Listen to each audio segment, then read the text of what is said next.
Happy Valentine's Day. And I hope you are having a wonderful day. If you are watching this on Sunday, I hope you are having a great Valentine's Day. Now, let me start off before you turn this message off already. This is not about romantic love.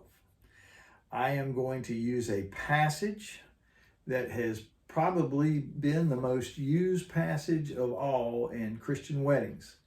But Paul had no intention of it being the next Peter, Paul, and Mary's The Wedding Song or anything like that. He was not directing it towards couples. He was directing it towards God's people to explain the nature of really the second commandment that Jesus gave. And that's what we're going to look at. This message is for all of us. And you might grab something that will help give a little fruit for your marriage or your relationship with another person, but that's not what this is about. This is about us being God's people and growing the concept of love that God has for us to be, His type of lovers. Well, I want to make a statement, see if you can finish it for me. I'm betting against you. And the greatest of these is, how many of you said love? That's what you would think, because that comes from the end of this chapter in 1 Corinthians chapter 13. That's what we're going to look at. But I'm going to change it for you. And the greatest of these is a verb. Because we're going to look at the concept of love, but we're going to do away with some of the old notions that have sunk into our heads that we toss around all the time when we say to someone, I love you.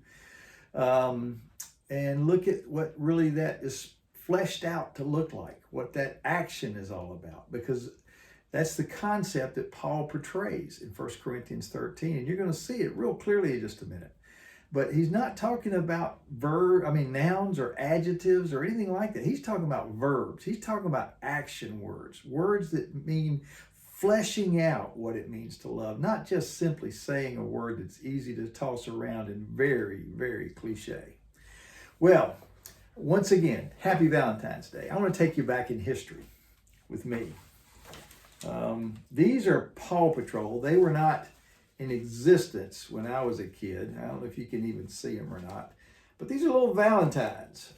Be mine. Happy Valentine's Day. To and from.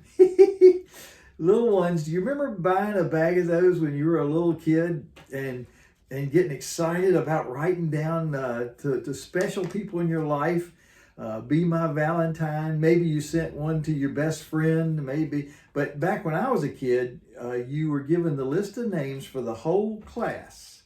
And you were to write a Valentine to every person in the whole class so that nobody got left out. And the idea was that everyone would have the equal number of Valentines, little Paw Patrol Valentines. I hope you're getting a glimpse of these.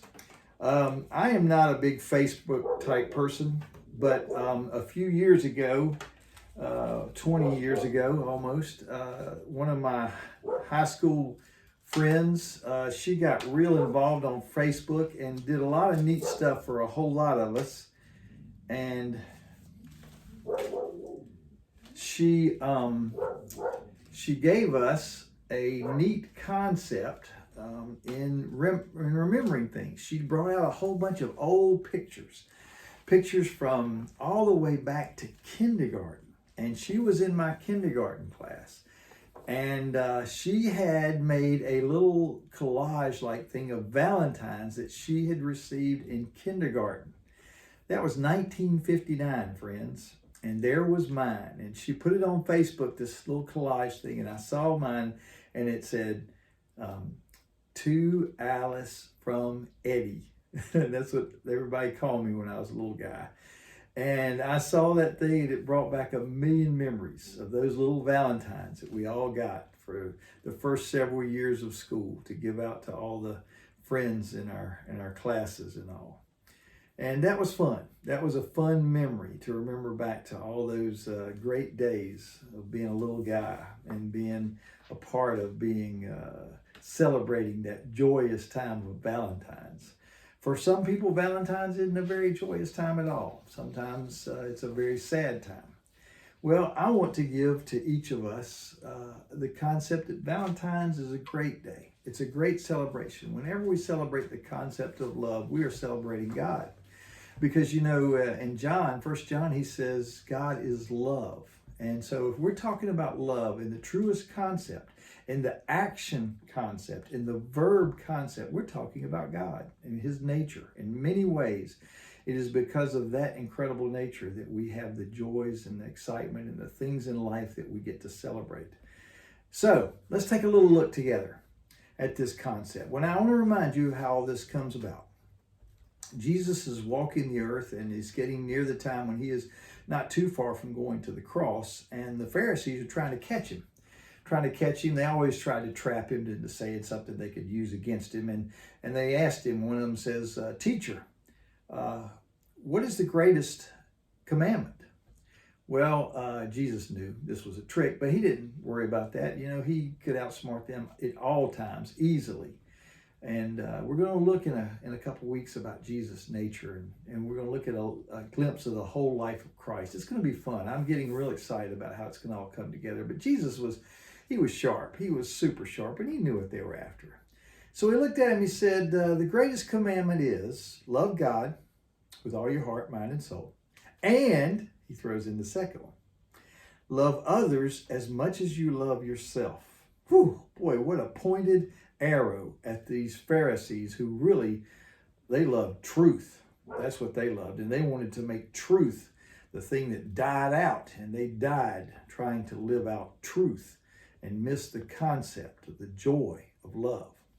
Well, Paul, much later on, determines he's going to write in one of his letters an explanation of love, because he's dealing with the churches. And one church in particular is the church in Corinth, and he sees a particular need, and he wants them to understand the concept of love. And so he penned the words of 1 Corinthians chapter 13. Very, very famous words, familiar words about love.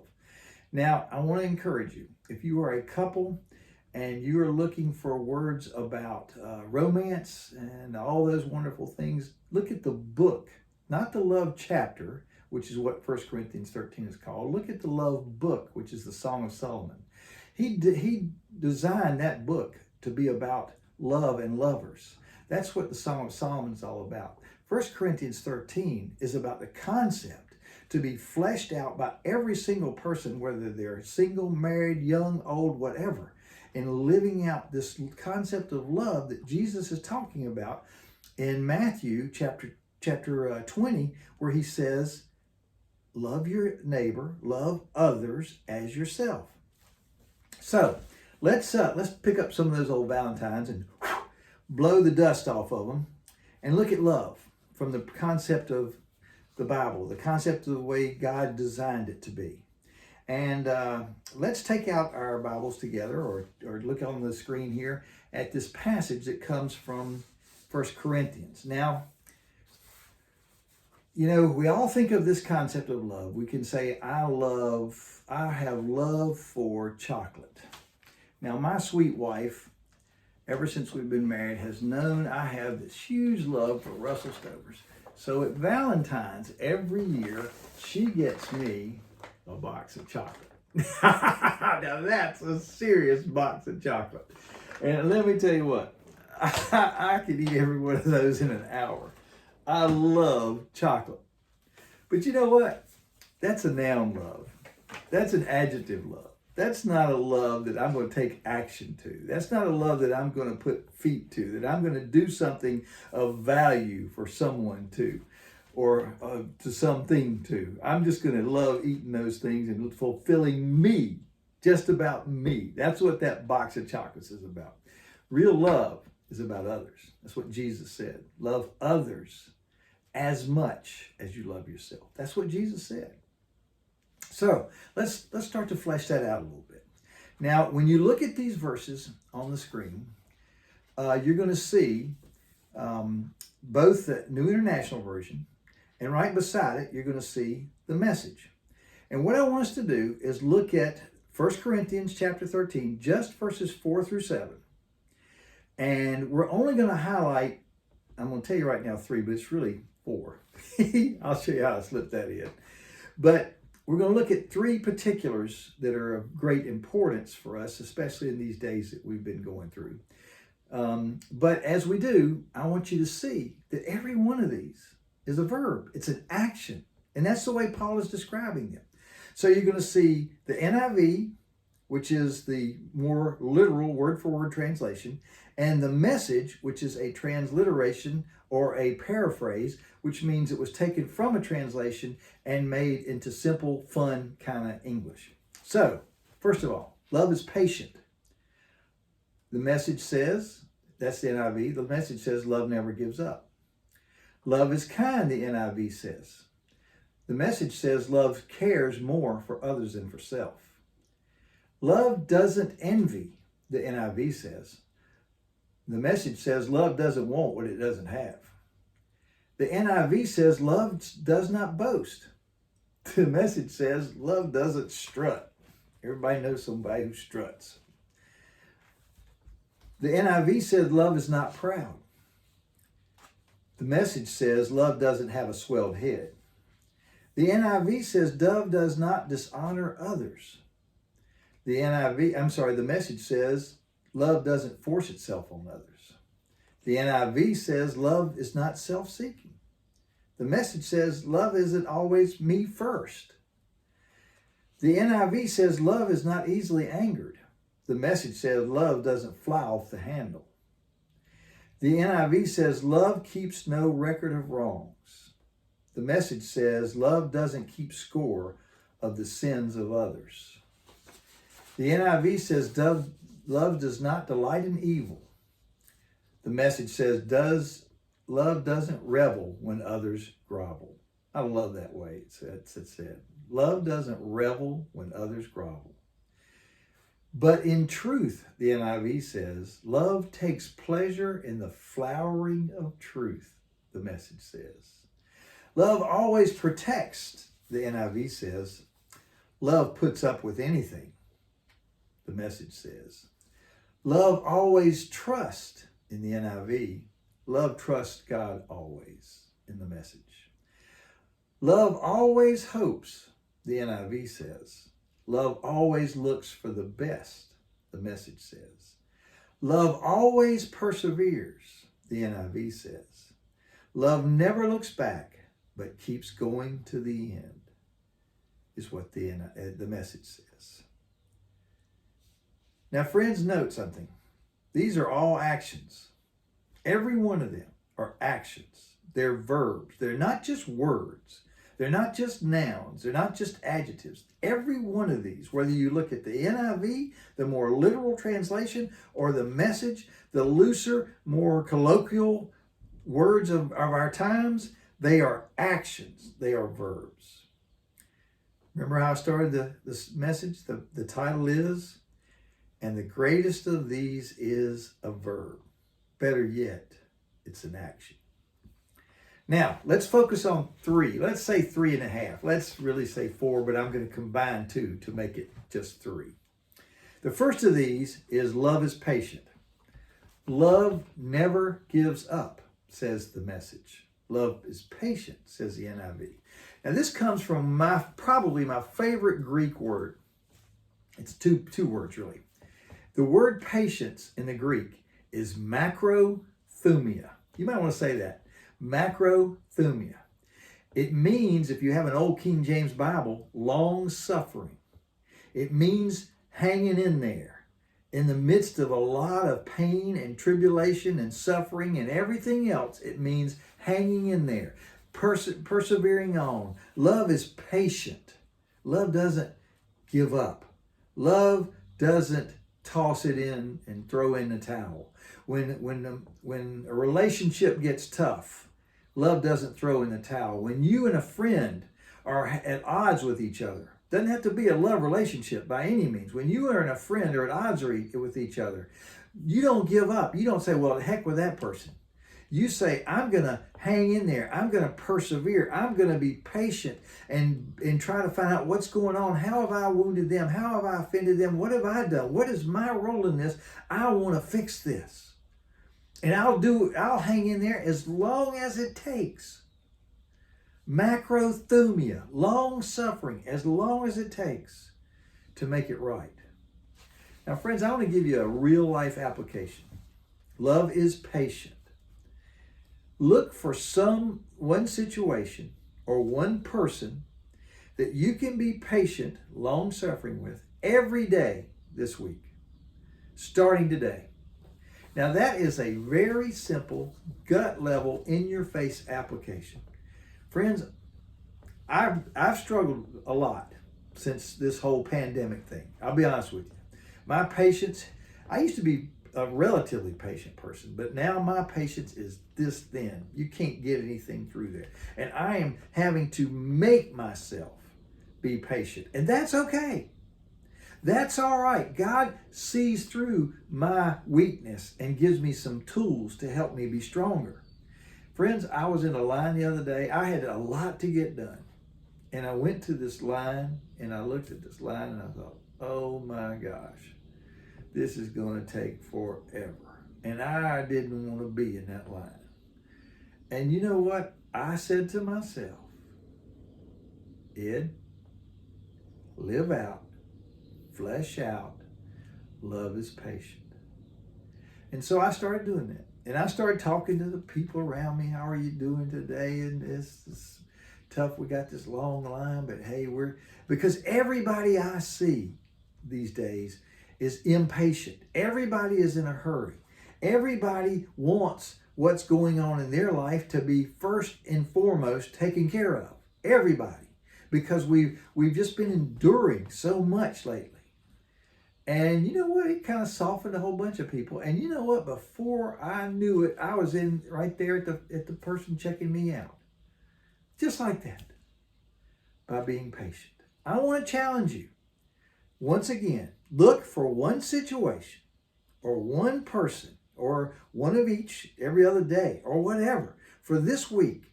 And instead, when you feel that thing going on inside you, and you all know what it feels like, I can't believe this is this long. I can't believe this is taking this long. I can't believe these people aren't answering the phone. I can't believe. When you get to that point, step back and say, I'm going to be patient. I'm going to be loving. I'm going to be a person who has caring in their heart for that person who's having to wait on me, because they're probably being impatient too. And I'm going to take a deep breath and just relax and enjoy being where I am, knowing that I'm in God's hands. I charge you, I challenge you, do that. Number 2, and this is our really combined. Love is kind. That's what the NIV says. Love cares more for itself than others, is what the Message says. And it goes hand in hand with this one. Love is not self-seeking, which is what the NIV says. Love is not me first, which is what the Message says. This year has produced a me first attitude beyond compare. Goes back to that whole thing of patience right there. Look at the number of homicides. I had some team pictures to do up in Greensboro, and Robin and I came up and had some things we had to get done while we were there. And I saw a thing come across my phone, and it said that the number of homicides in 2021 had already exceeded the number of homicides in 2020.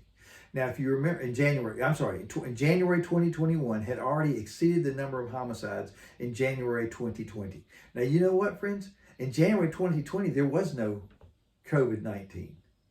But already, the month isn't half over yet. The number of homicides in your area, Greensboro, North Carolina, where you are living and working and breathing and doing your thing, the number of homicides has exceeded the number in the month of January a year ago. And I can tell you right now, that's probably exactly the same here in Myrtle Beach. It's probably exactly the same thing in most cities of any size around us, because it's out of whack. I just heard about a road rage situation where these two people got into a road rage argument. One of them pulled a knife on the other one, and the other one had concealed carry, and they pulled a gun and shot and killed him. You probably saw it, probably hit your news. Now, friends, neither one of those is justifiable, I mean, they aren't. I understand completely the person who protected themselves and shot this person. I sympathize with them 100%. But we're living through a period of incredible impatience, incredible lashing out and getting angry and responding hurriedly. What does it say? Love is kind. Cares more for self than others. Love is not self-seeking. It is not me first. Here's your application, my friends. Find a person that you can be kind to. Now listen careful. Ask them about their day and then shut up. That didn't sound very nice from a preacher, did it? From a pastor. Please do that. Ask them and then be quiet and let them talk. Don't try to tell them about your similar situation. Don't try to tell them how you'd fix that. Don't try to fix it for them. Listen to them. Care about them. Here's something that would make it even better. Before you go see that person, go out and buy them a box of chocolates. If it's me, buy a big one. But go out and buy them a box of chocolates, or go out and buy them a gift card for lunch. And don't select somebody who's your best friend. Select somebody who you're not as friendly with, who you're not as comfortable with, and make this something that counts. Go out there and be kind. Be not me first, them first. And listen to their heart and share with them and bear their burden. You want to be Christ-like? Paul has given us actions to flesh out what Jesus said when he said, these are the two great commandments. Love God with all your heart and love your neighbor as yourself. Love others as yourself. That's how you do it. Ain't that easy? Why don't we do it more? Why don't we flesh that out more? It's so easy. Because we got to be me first. I want to tell you how I fix it. I want to tell you what I would do. I want to tell you. Just step back. Let them have their turn. And make the whole conversation their turn. And make the whole time you're there compassion for them and their needs. Finally, number 3. Love always hopes is what the NIV says. Love always looks for the best is what the Message says. Friends, I believe that pessimism is at an all-time high. Everywhere I go, I hear people talking very pessimistically. I hear people talking about how this may not end for forever and ever. I hear people talking about the political situation, how pessimistic it is. I hear people talking about the financial situation, how pessimistic it is. I hear all this pessimism, and you do too, I'm sure.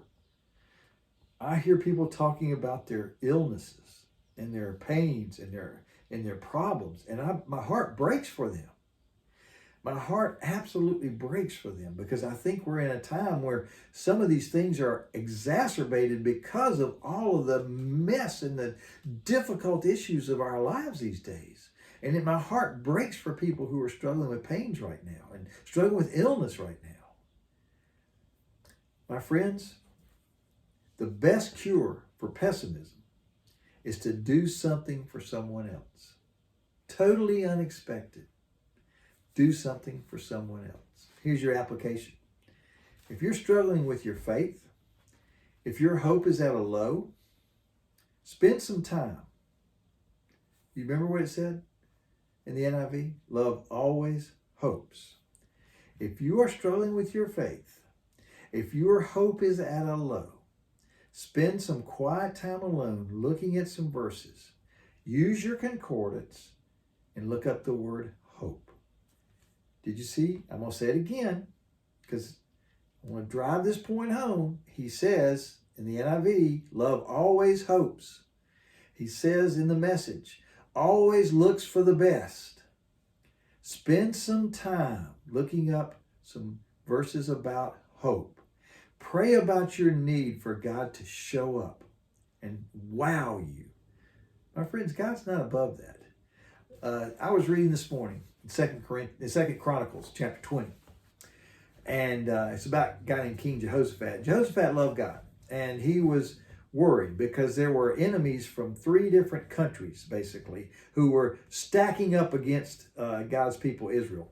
And they were about to get attacked. And King Jehoshaphat kind of looked at this situation. He said, wow, what do we do? So he prayed. And God said, Jehoshaphat, you follow me. You just listen to me. I'll take care of this. He said, I want you to put your singers and your ordained people up front and have them singing praises to me. And you head out to the battle. And does that sound crazy or what? Right? Unarmed, going out first. You know what happened? 2 of them turned on one of them. 2 of those countries turned on the other country and annihilated them. And then the other 2 fought each other to the death. They came out and there was nothing there but corpses. And they looked around and there was nothing there but corpses. And it took them 3 days to recover all the spoil. You know, the spoil is all the stuff that's left, the armor and the food and all the stuff that's left. It took them 3 days to gather all that up. Now, friends, that is historical fact. That has been a proven historical fact that battle took place just like that. People of God wrote about it, and other people who were not believers or followers of God looked at that and wrote about it and said, look at what happened. How did that happen? And it's historical fact. Your God and my God is able to do all things. And if you're in a place right now where your hope is at a low and your faith is at a low, go back and look at some of the things God has done. And remember, our God is powerful. Our God is strong. Our God is mighty. Our God will prevail. That's what Jehoshaphat wrote. He wrote those kinds of words about God because he believed and he saw what God can do. If you get a chance, I would encourage you to call someone that you trust and share your struggle with them. Ask them to pray with you. Say, you know, I'm struggling with something and my hope is at a low. Help me. Pray with me. Just be there for them. They will. They'll show up. God will show up. They'll show up. I hope you've been able to blow the dust off of some old notions about love and grab at least one application from these applications and think about some way you could put some of this to play this next few days and let it be a life changer for you. God's viewpoint is the one that gives us the best of all things. And this is what we see when we look at these passages right here about love. This is God's viewpoint of what love is all about. It's about action. It's about action, verbs, being involved. Paul summarizes God's teaching about love this way. Trust steadily in God. Hope unswervingly. Love extravagantly. And the best of these is love. Now that's from the Message. But did you hear what it said? Love extravagantly. Dear friends, remember what prodigal means? If you're a part of Prodigal Church, it means lavish, extravagant, and we apply it to the love of God because that's what God showed the prodigal son. Lavish, extravagant love. That's what prodigal is attempting to be all about. Let's make these words actions that describe us. Let's pray. Father in heaven, thank you for your great word and your love for us and the action that you put your love into play in our lives with, sending your own son to be our Savior. Lord, help us to flesh out the teaching that he has for us in loving others as ourselves. In Jesus' name, amen.